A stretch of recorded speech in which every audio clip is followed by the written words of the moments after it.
Vote vote vote, শেষ পর্যন্ত vote শেষ। এইবার পালা ইভিএম মেশিনগুলোকে পাহারা দেওয়ার।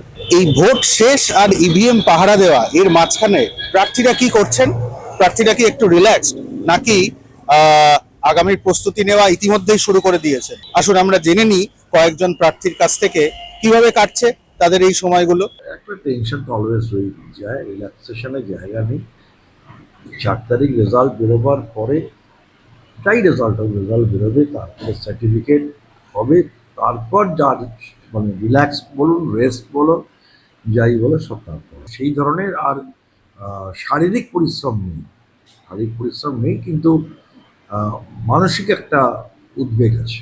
না দেখুন, ব্যস্ততা তো একটু কমেছে, কিন্তু প্রথম দফায় আমার প্রচারের পর দ্বিতীয় দফায় আমার যারা সহযোদ্ধারা রাজ্যের বিভিন্ন প্রান্তে লড়াই লড়ছেন, খুব অল্প সময়ে 3 দিন পেয়েছিলাম।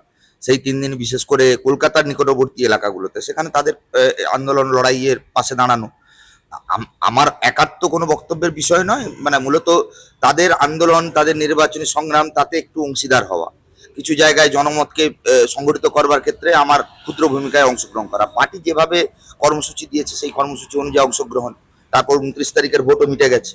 তারপর কিছু সংবাদ মাধ্যম, প্রচার মাধ্যম এইসব করবার পর আপনারা জানেন আমাদের তো অর্থ সংগ্রহের মধ্য দিয়ে নির্বাচন লড়তে হয়। তার ফলে যে পরিমাণ অর্থ সংগ্রহ করার কথা যারা যারা কমিট করেছিলেন তাদের কাছে একবার করে টাচ করা, মূলত এর মধ্য দিয়ে কেটেছে। ব্যস্ততা এখনো আছে। 4 তারিখ যতক্ষণ না ফলাফল বেরোচ্ছে। একটা হচ্ছে আমাদের এই ধরনের নির্বাচন দিতে অভ্যস্ত ছিলাম না। এত বছর নির্বাচন করেছি, কখনো নিজে প্রার্থী, কখনো অন্য লোকের হয়ে কাজ করেছি। ছোট বড় মিলিয়ে 7টা নির্বাচন হয়ে গেছে লড়া, কিন্তু এই ধরনের নির্বাচন কখনো লড়িনি। তাই একটু আমার কাছে তো নিশ্চয়ই উদ্বেগের যে এই নির্বাচনে এত অব্দি যা যা করেছেন সেগুলো কম ব্যাক করে এগিয়েছি।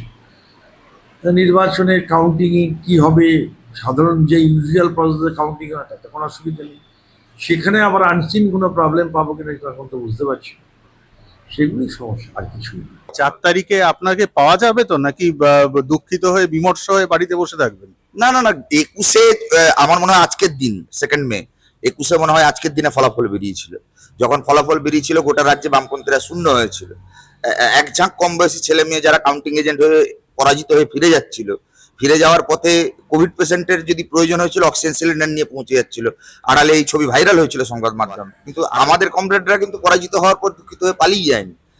লক্ষ লক্ষ মানুষ কমরেড যারা আমাদের সমর্থন করলেন, ভালোবাসলেন, অনেকে পছন্দ করলেন না বাধ্যবাধকতার কারণে, অনেকেই তৃণমূল বিজেপির বাইনারিতে হয়তো আমাদের পছন্দ করলেও এবারের মতন দূরে সরে গেলেন, তাদের সঙ্গে মানে নিরন্তর যোগাযোগ এটা থাকবে। 4 তারিখ ফলাফল যাই হোক না কেন, শূন্য হওয়ার পরেও যদি আমরা মাটি না ছেড়ে পালিয়ে না গিয়ে থাকি, তাহলে আজকের দিনে দাঁড়িয়ে তো আমরা বিধানসভায় ঢুকবই। আমি জেতার ব্যাপারে 100% নিশ্চিত, কিন্তু কখনোই আমার এমন কোনো অভিব্যক্তি থাকা উচিত না যেটা ভোটারদের অসম্মান করে। তাই সেটা আমি ভোটারদের রায় যতক্ষণ না পুরো বেরোচ্ছি ততক্ষণ আমি সেদিকে থাকি। এই 4 তারিখ বলে দেবো। আমার মনে হয় এখন বললে না, হয় একটা ওভার এস্টিমেশন হতে পারে, মানুষের কাছে ভুল মেসেজ যেতে পারে। 4 তারিখ আমি আশা করব যে নিশ্চয়ই ঈশ্বর বিচার করবে।